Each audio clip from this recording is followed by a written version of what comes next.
Buenas tardes, estimados amigos romitenses. Les habla su servidor, el cronista municipal Josué Bedi Estrada. Estamos nuevamente en una emisión de Ecos de Lejanas Voces, haciendo remembranzas del Romita viejo, del Romita antañón.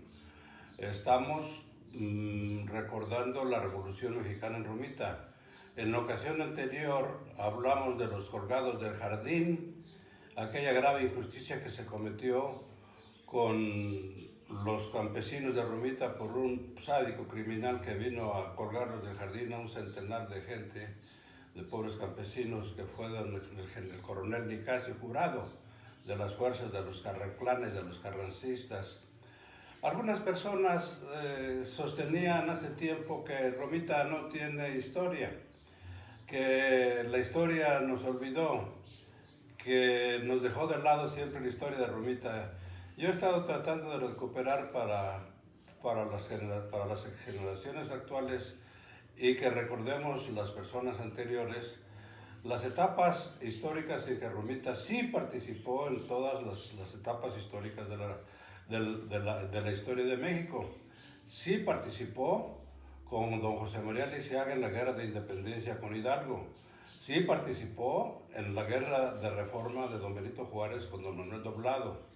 Sí participó, sobre todo, en la batalla más grande que ha habido en la historia de México por la cantidad de combatientes y la cantidad de muertos que arrojó, ¿verdad?, en la Revolución Mexicana, y que se dio aquí, esa batalla tan grande se dio aquí, entre Romita, Las Tunas, San Clemente, La Sardina, Los Jagüeyes, y desde luego hasta Santana del Conde, donde estaba lo más duro del combate.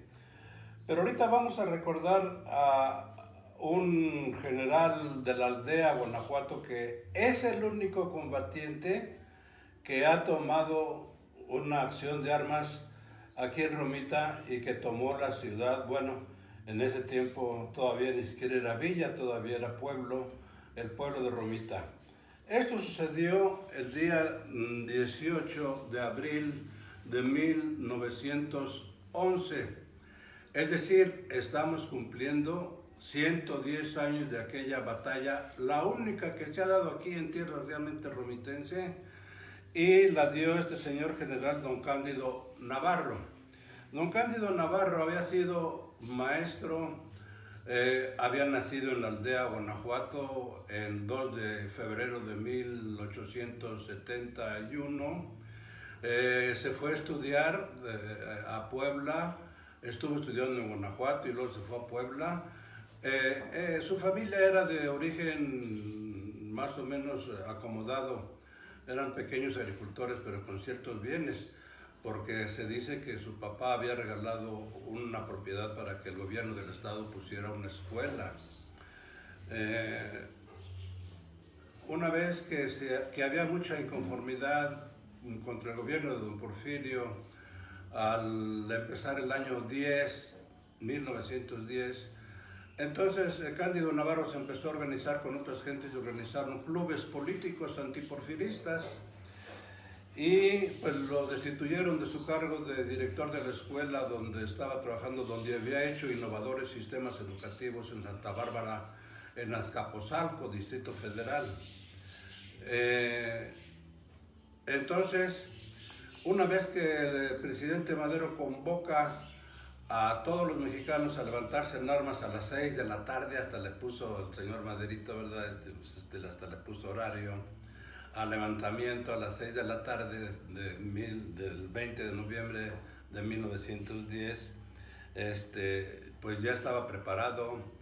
Fue el único combatiente que tuvo Guanajuato, todo el estado de Guanajuato, en esa revolución, en esta primera etapa de la Revolución Mexicana, que se llama la etapa maderista.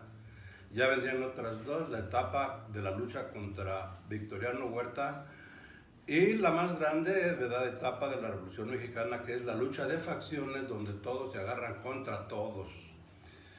Sobre todo de un lado villistas y zapatistas contra obregonistas y carrancistas.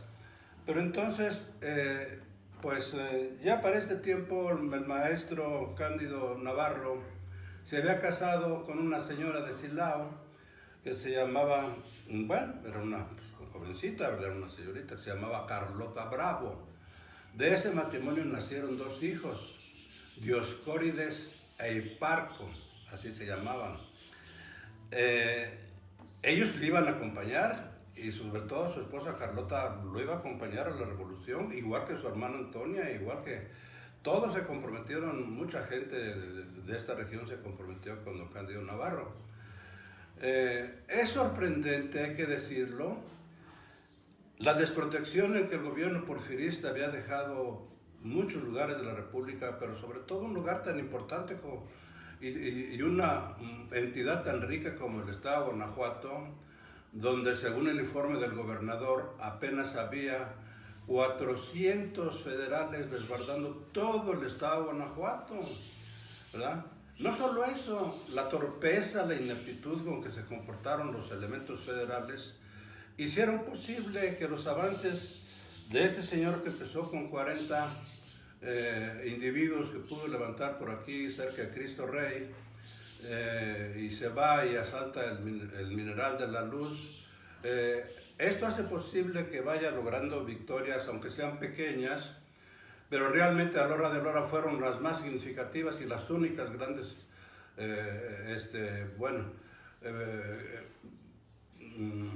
batallas que tuvo el estado de Guanajuato en esta etapa. Entonces avanza sobre la luz, ya con más gente, ¿verdad?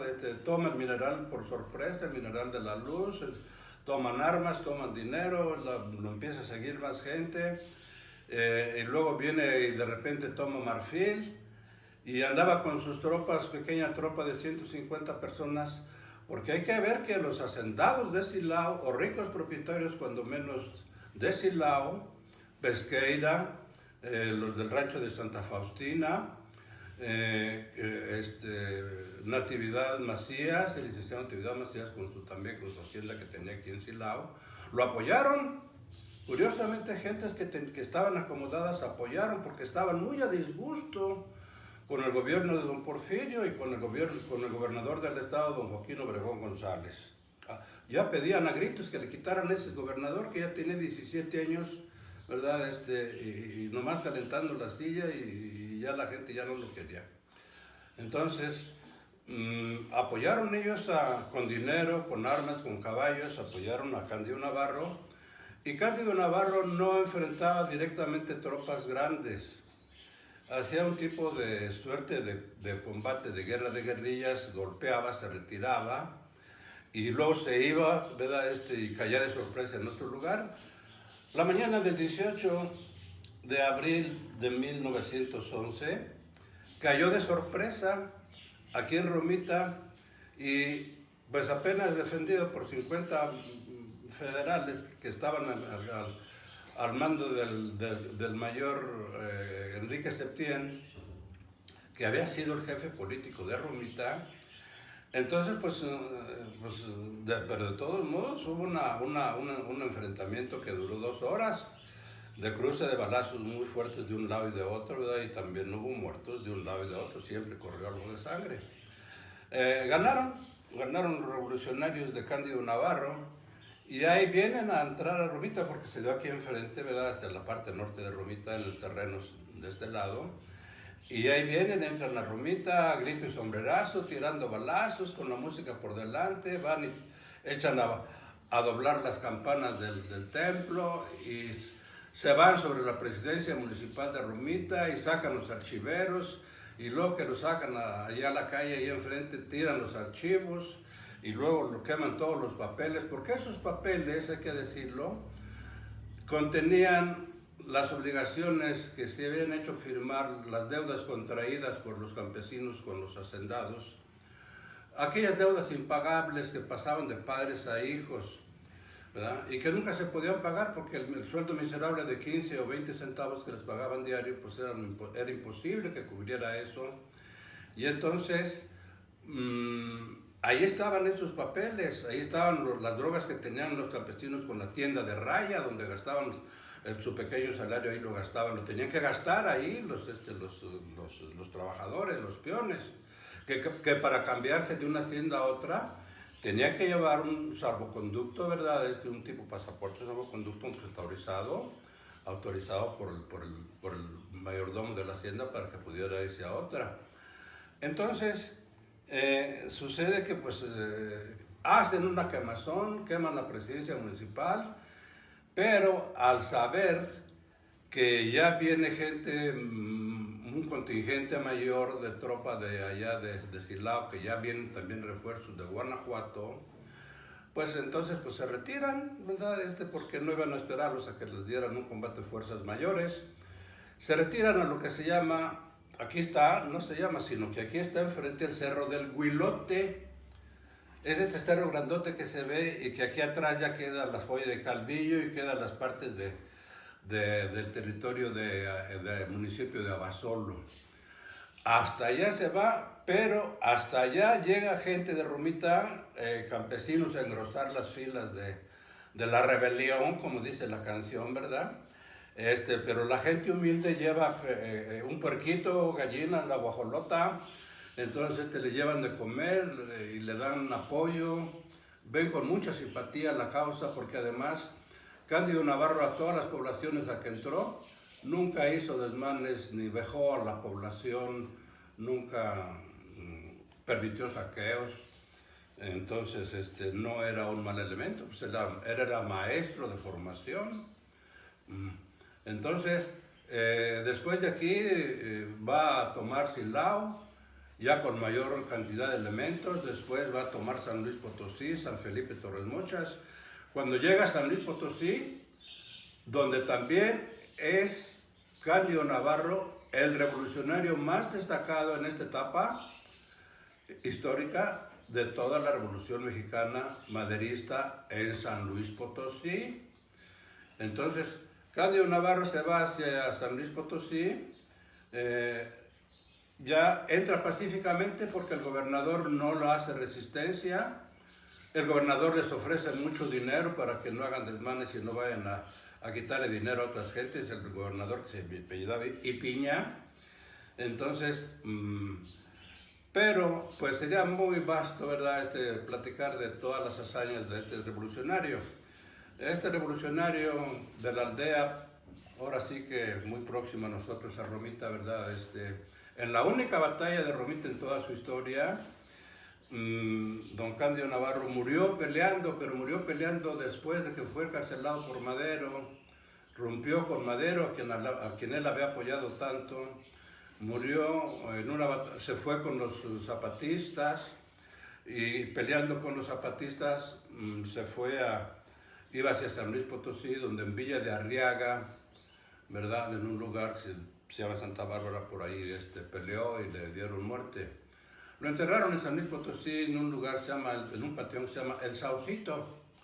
Y fue hasta 1955 cuando el gobernador, don José Aguilar y Maya, ordena que los restos de Cándido Navarro sean traídos con honores al estado de Guanajuato y sepultados en el panteón de Guanajuato, y ahí reposan los restos del revolucionario Cándido Navarro. Entonces, amigos, esta es la primera etapa de la Revolución Mexicana. Romita va a participar en la etapa más importante de la Revolución Mexicana, en la pelea más importante de la historia de México, donde entre unos combatientes y otros había 65,000, entre obregonistas por un lado, carrancistas y villistas por el otro, arrojando un saldo de entre 10 y 13,000 muertos, que fue desde aquí de Romita, hasta Santana, donde fue el fragor, donde le cortaron un cañonazo, le cortó el brazo a Obregón. Pero de eso, estimados amigos, los platicaremos, si no tienen inconveniente, la próxima semana, esperando pues nos hagan favor, ¿verdad? De vernos y de compartir esto. Si les agradó, pues compártanlo, por favor.